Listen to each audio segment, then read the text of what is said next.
All right, welcome to Real Men Wear Kills TV. Welcome to a special video for Real Men Wear Kills TV. The reason I say it's special is, we're going into Memorial Day week, and I know a lot of you guys are going to be barbecuing and going to the lake or going fishing or going swimming or whatever it is you do for fun. And that's awesome. This is America. We got tons of rights, tons of freedoms here. Have fun with it. But let's try and remember, this video is kind of a reminder of what this weekend's actually about and why we have this holiday.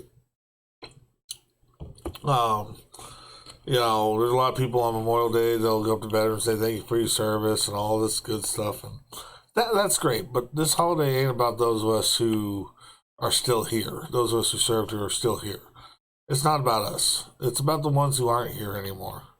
The ones who either died years ago or maybe more recently, or those who paid that ultimate sacrifice.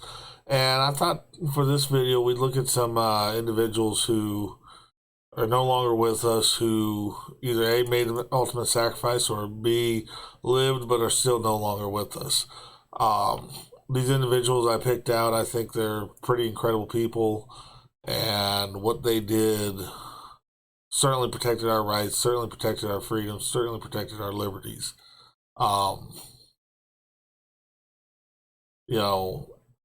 This is what this weekend's all about. This is what this holiday's all about, and we need to look at those individuals.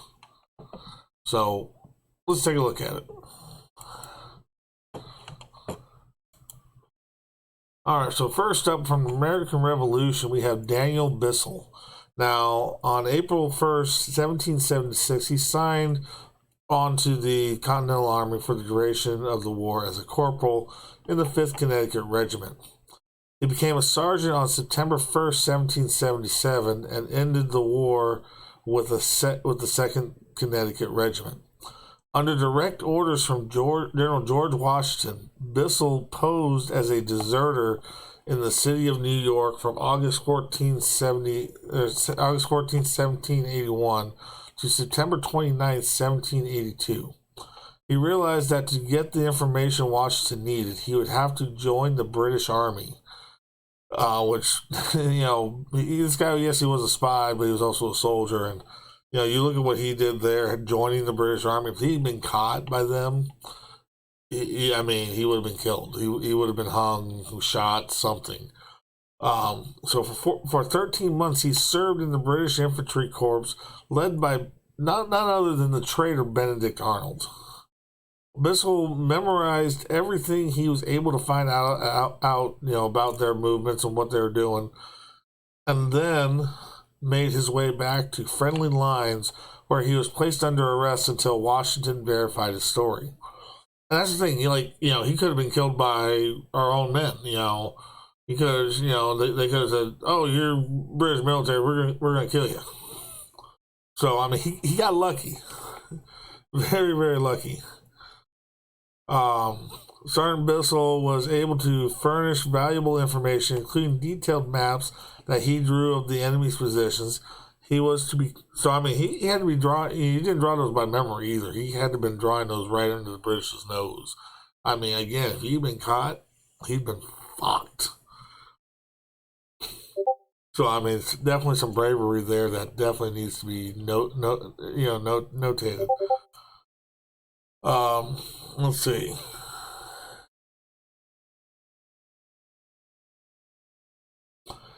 He was to become the first and become the last recipient of the Badge of Military Merit, which is basically what became the Medal of Honor, and was at that point the equivalent of basically the Badge of Military Merit became the Purple Heart, which at that point was essentially the Medal of Honor. It just wasn't called that.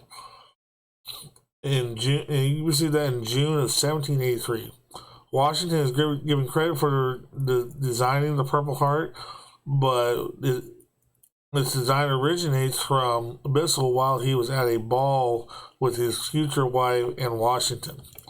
As Bissell was dancing with his wife, he stepped on her purple dress and ripped off a piece of it. He took the piece of fabric and folded it into a heart and told his wife to hold on to it. When Washington learned of this, he inspired the idea to make the Purple Heart. This was published in a book that follows multiple families that are documented past the 1400s, one of which includes the Bissells. The award was lost in a house fire in 1813. So, I mean, this guy here, I mean, you look at him, he actually designed the award, even though Washington was credited with it. And, you know, he was the last recipient of it, you know, before they got rid of that particular award. And you look at what he did, I mean, there was nothing safe about what he did. You look at warfare back then, I mean, he very easily, especially how they treated spies. Spies were absolutely despised. I mean, they were hung, they were shot, they were tortured. I mean, you did not want to be a spy back then and get caught.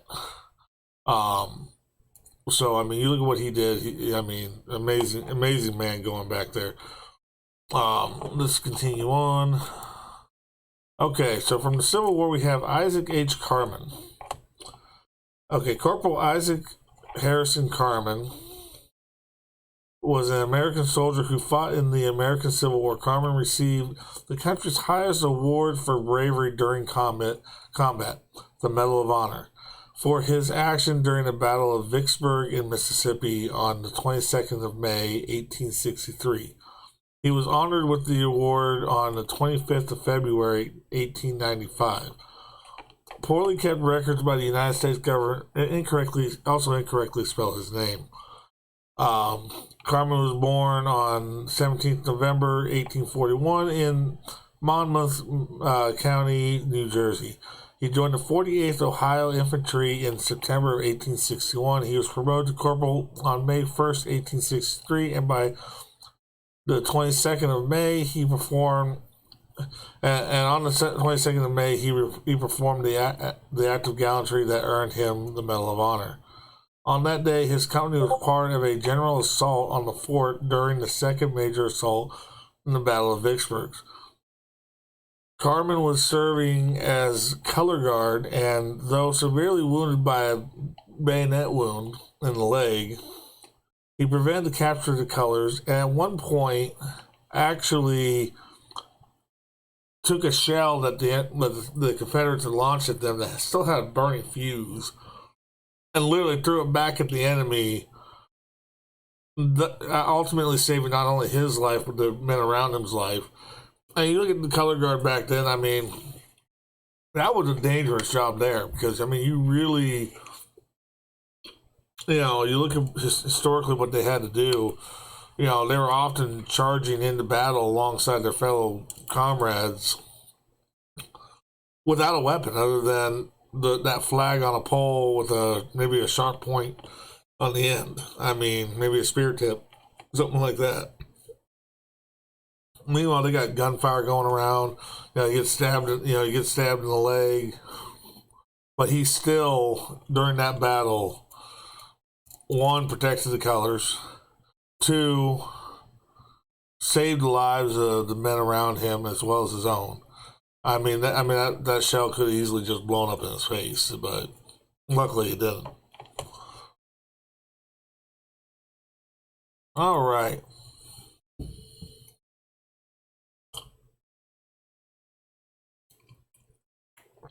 Now we're going to jump up to World War I. We have William Henry Johnson.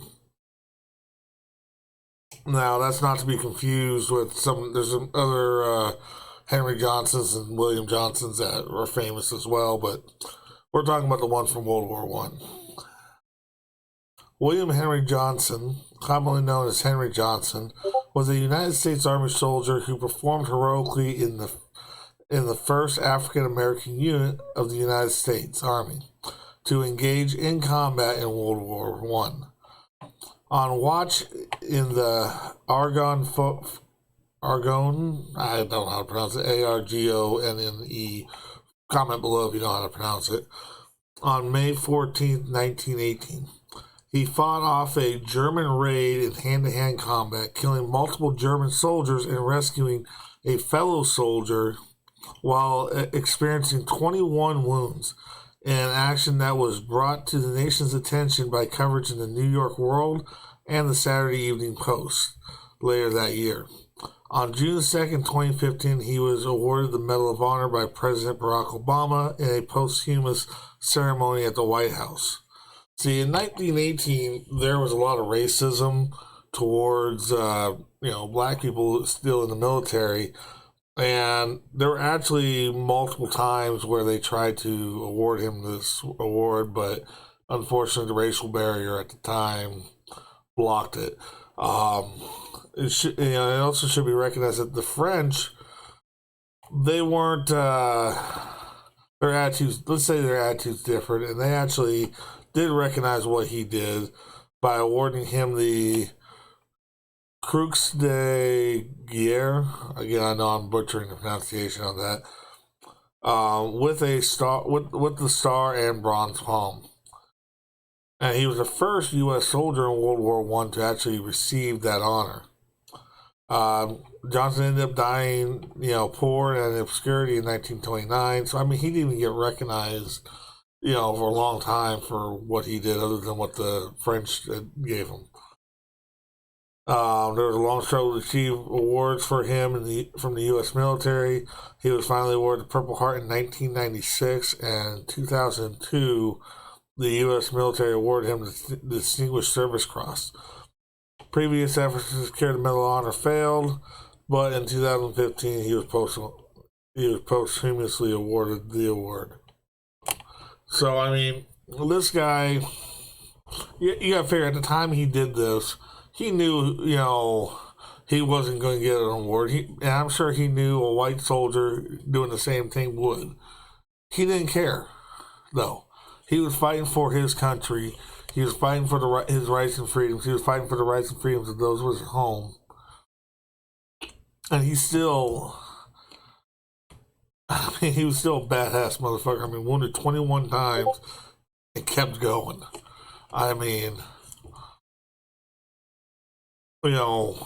Rescued a fellow soldier, killed multiple German soldiers. They don't say how many he killed. It'd be kind of cool to find out that number. If you could find out that number, comment below, because, it'd be really awesome. But, you look at this guy, died poor, nobody cared about him, but he still did what he did. He knew he wasn't going to get recognized for what he did, but he didn't do it because he was going to get recognized. He did it because it was the right thing to do. It was what needed to be done. And it was an extraordinary situation that brought him into that situation. You look at what this guy did. He did some amazing stuff there. All right. Now we have Ben L. Solomon from World War II. Now, this guy was a fucking dentist. That's all I'm going to say. He was an army dentist. And wait till you hear what he did. Ben L. Solomon served as a dentist in World War II, but he came to replace the field surgeon of the 2nd Battalion of the 105th Infantry. He served in this capacity in Saipan from June until July 7th, 1944. On that fateful day, Solomon worked in an aid station tent that was only about 50 yards from a forward foxhole line. The Japanese eventually overran the forward line and encroached on the tent. Right? So Solomon ordered the tent to be evacuated while he covered everyone. Solomon's fate wasn't clear until an army unit returned to the scene of the battle days later. The army dentist's body was slumped over a machine gun, and 98 deceased Japanese troops lay in front of him. 98, guys. Holy crap. He opened up a can of whoop ass. Seriously, he opened up a can of whoop ass there. He had received 76 bullet wounds and just as many bayonet wounds. It was determined that he had sustained up to 24 wounds while he was still alive. So he'd been already wounded 24 times and he was still fighting. And he had pissed them off so much they continued to make sure he was dead as they passed by. He'd done that much damage by himself. That's fucking impressive. I mean, I don't, you can't,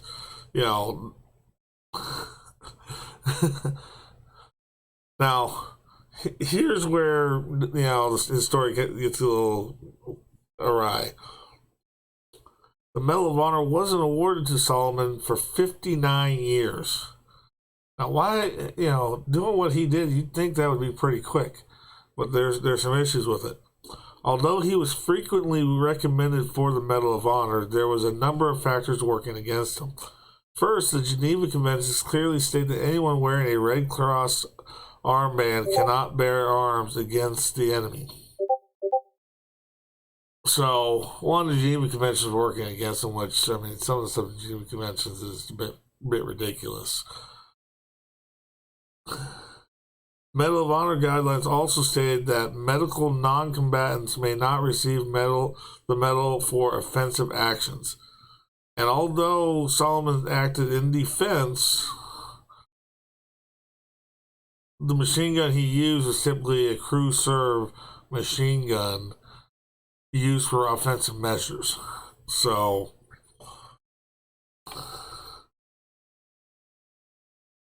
however, the issue was further complicated by the fact that only small personal arms such as pistols and rifles can be considered self-defensive. But Solomon used a machine gun, which is typically a crew-served weapon.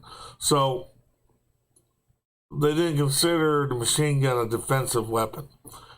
And he didn't need using it in a defensive manner. So, it goes to show you, it's all on how you use the tools available to you. Yes, machine gun would be a great offensive weapon, but it can also be a great defensive weapon, and I think he proved that here. Requests for Solomon throughout the years were repeatedly denied, and at one point, the request was denied due to the time limit for receiving Medals of Honor for World War II had passed. But in 2002, a USC dental school doctor resubmitted a request through Congressman Brad Sherman, and it was finally accepted. So, I'm glad that, people, this guy made the ultimate sacrifice for this country and to protect those he was treating and those who were helping him treat those wounded individuals. You look at what he did. He should have been recognized for it right away. Unfortunately, there was a lot of red tape that had to be overcame. And I'm glad that people were persistent with this guy and, making sure he was recognized for his incredible actions. You look at what he did, you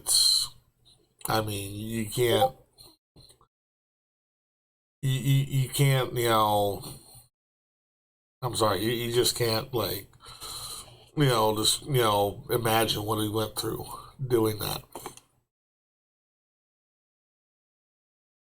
All right, next person. All right, now from the Korean War, we have Charles Hayward Barker. Now, I have the actual citation here for this one, so I'm actually going to read the actual citation. President of the United States of America, in the name of Congress, takes pride in presenting the Medal of Honor posthumously to Private First Class Charles Hayward Barker, United States Army, for conspicuous gallantry and indomitable courage above and beyond the call of duty, while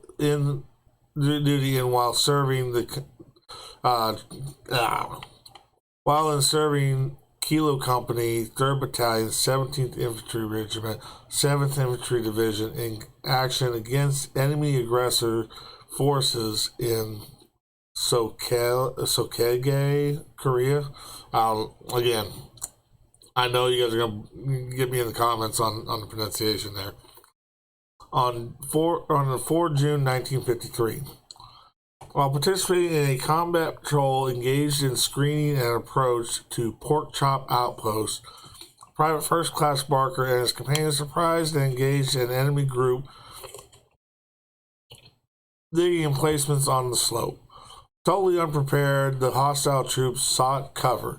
After ordering Private First Class Barker and a comrade to lay down a base of fire, the patrol leader maneuvered the remainder of the platoon to a vantage point on higher ground. Private First Class Barker moved to an open area, firing his rifle and hurling grenades on the hostile positions. As enemy action increased in volume and intensity, mortar bursts fell on friendly positions, ammunition was in critical supply, and the platoon was ordered to withdraw into a perimeter defense preparatory to moving back to the outpost. Voluntarily electing to cover the retrograde movement, he gallantly maintained a defense and was last seen in close hand-to-hand combat with the enemy. Private First Class Barker's unflinching courage, consummate devotion to duty, and supreme sacrifice enabled the patrol to complete the mission and effect an orderly withdrawal to friendly lines, reflecting lasting glory upon himself and upholding the highest traditions of military service. You know, you look at what this guy did. He knew he was going to die.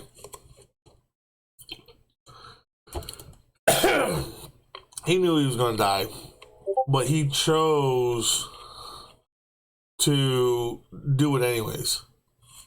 He knew somebody had to do it, and he knew he was going to be the man for the job.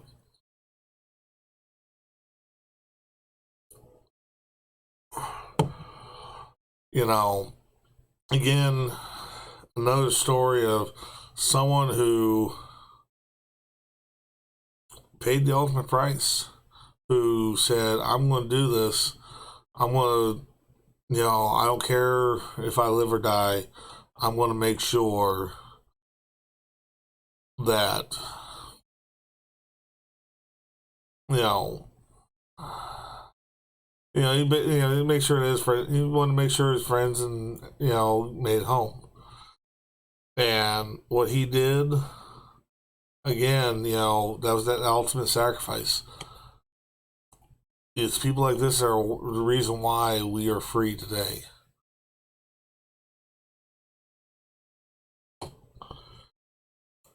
All right, next we have Douglas Eugene Dickey from the Vietnam War. Again, I have the actual write-up for it.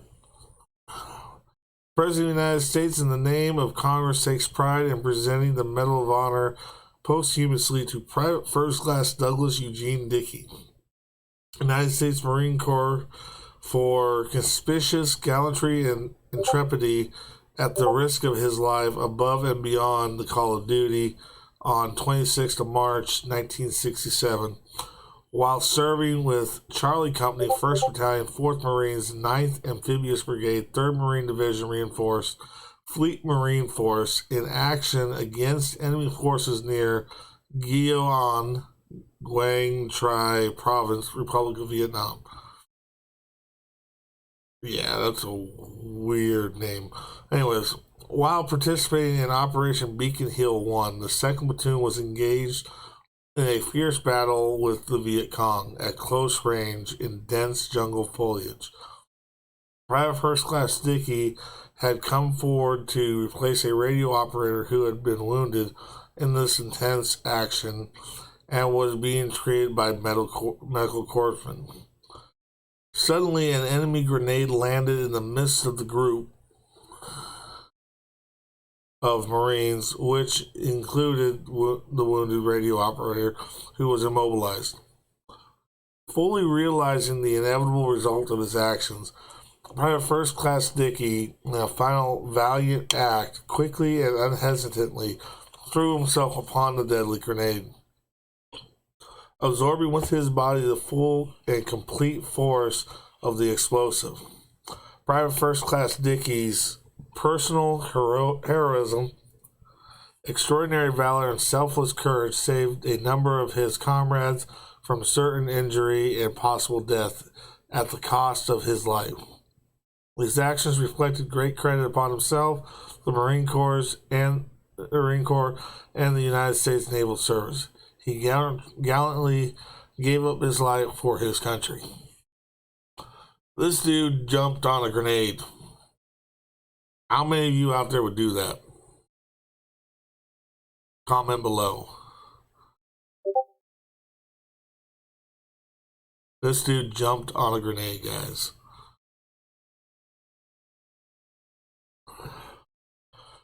Damn. All right. From the Iraq War, we have Corporal Jason L. Dunham. Again, we have the citation.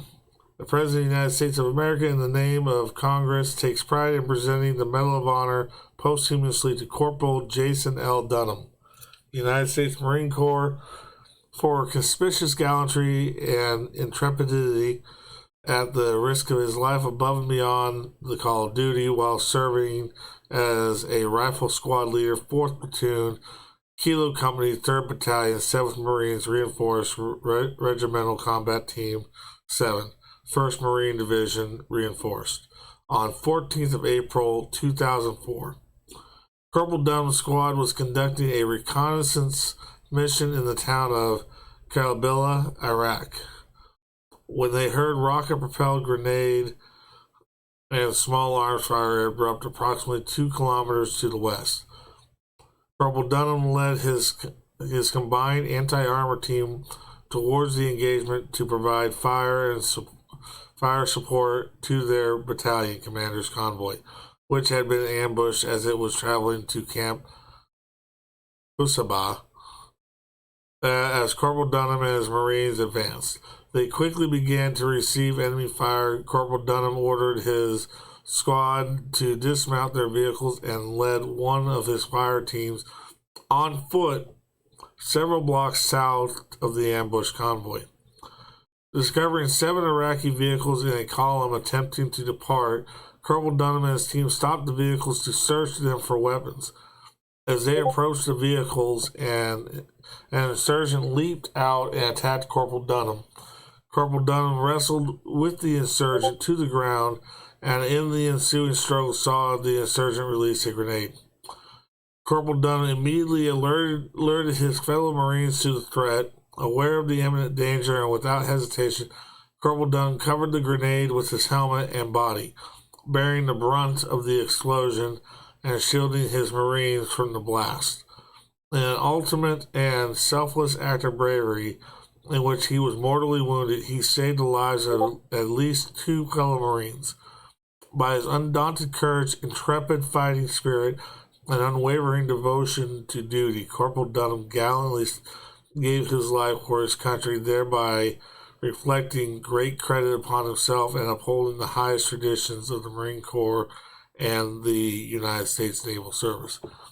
So, again, we have another individual who jumped on a grenade. Now, the previous individual, that was the era of, we didn't have body armor in Vietnam. Or at least it wasn't very common. Corporal Jason Dunham, yes, they had body armor, but as you can see, against a grenade going off, he had to have known that he was certain to die. But he did anyways.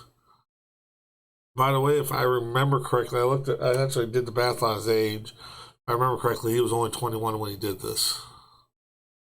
It might have been 24.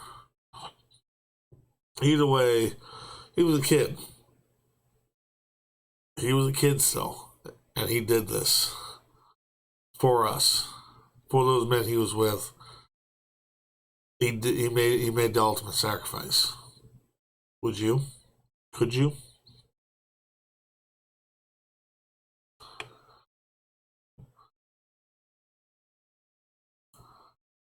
All right, and finally, from the Afghanistan War, we have John A. Chapman. He's also the only airman to make this list. And again, we have the citation. The President of the United States of America, in the name of Congress, takes pride in presenting the Medal of Honor posthumously to Technical Sergeant John A. Chapman, United States Air Force, for conspicuous gallantry and intrepidity at the risk of life above and beyond the call of duty. Technical Sergeant Chapman distinguished himself by extraordinary heroism as an Air Force Special Tactics Combat Controller of the 24th Special Tactics Squadron, attached to a Navy Sea, Air, and Land SEAL team, conducting reconnaissance operations in Takur, Afghanistan on 4 March 2002. During insertion, the team's helicopter was ambushed, causing a teammate to fall into an entrenched group of enemy combatants. Sergeant Chapman and the team voluntarily reinserted onto the snow-capped mountain into the heart of a known enemy stronghold to rescue one of their own.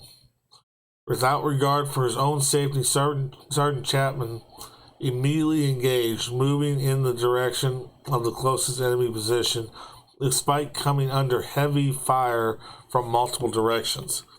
He fearlessly charged an enemy bunker up a steep incline in thigh-deep snow and into hostile fire, directly engaging the enemy. Upon reaching the bunker, Sergeant Chapman assaulted and cleared the position, killing all enemy occupants. With complete disregard for his own life, Sergeant Chapman deliberately moved from cover only 12 meters from the enemy and exposed himself once again to attack a second bunker, from which an emplaced machine gun was firing on his team. During this assault from an exposed position directly in the line of fire, of intense fire, Sergeant Chapman was struck and injured by enemy fire. Despite severe mortal wounds, he continued fighting relentlessly, sustaining a violent engagement and multiple enemy personnel before making the ultimate sacrifice. By his heroic actions, the extraordinary valor, sacrificing his life and the lives of his teammates, Technical Sergeant Chapman upheld the highest traditions of military service and reflected great credit upon himself in the United States Air Force. Now, if I'm not mistaken, you'll have to find it yourselves, but if I'm not mistaken, there is actually footage available online of Sergeant Chapman's, stand there on that mountain. It's kind of hazy, but the video is out there. It's video from either, I think I remember if it was a drone or it's the actual helicopter that brought them in. But in that video, you see him, charging the enemy and whatnot. And this whole thing took quite a while, from what I understand. But he kept going, he kept fighting. I mean, we make, a lot of us make fun of the Air Force and whatnot, especially if we were in the Army or the Marine Corps or something, but there are individuals in the Air Force that they're pretty badass motherfuckers. We do have to acknowledge that from time to time as well.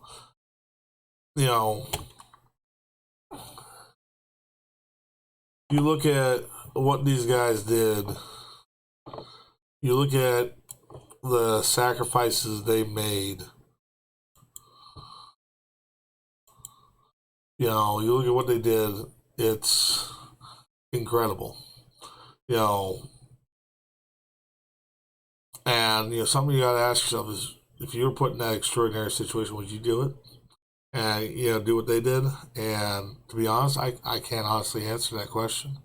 I'm thankful I was never put in that position, or even a similar position they were put in. I'm thankful for that, as far as that goes. And I'm thankful but I'm also thankful that there are individuals out there like these men who are the very reason why we are free in this country. And the ones who aren't here anymore, that's what this weekend's all about.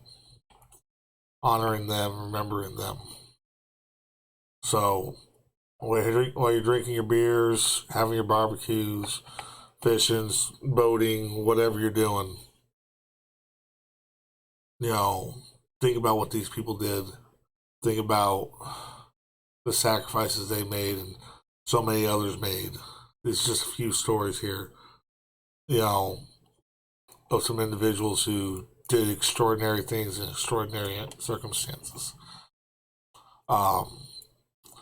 Hopefully everybody stays safe this Memorial Day weekend. If you're going to drink, make sure you got a designated driver, or make sure you don't got to drive at all.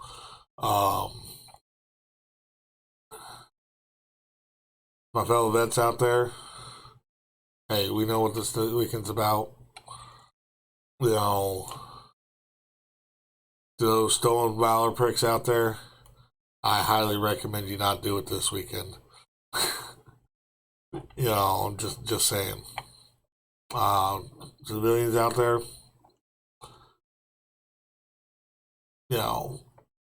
keep in mind what this weekend's really about. With that, we're gonna end the video right with that. If you like what you're seeing with the content on the channel, and you want to support the channel, do check out Patreon. Do check out our Patreon. The link will be in the description. Also, check out our Twitch stream. That will be starting back up again here soon. I know I've been a bit lax on that. I got a lot of things going on right now that once everything's settled again, we'll get back to the Twitch stream. And make sure you hit that like and share button. And if you haven't subscribed to the channel, make sure you subscribe.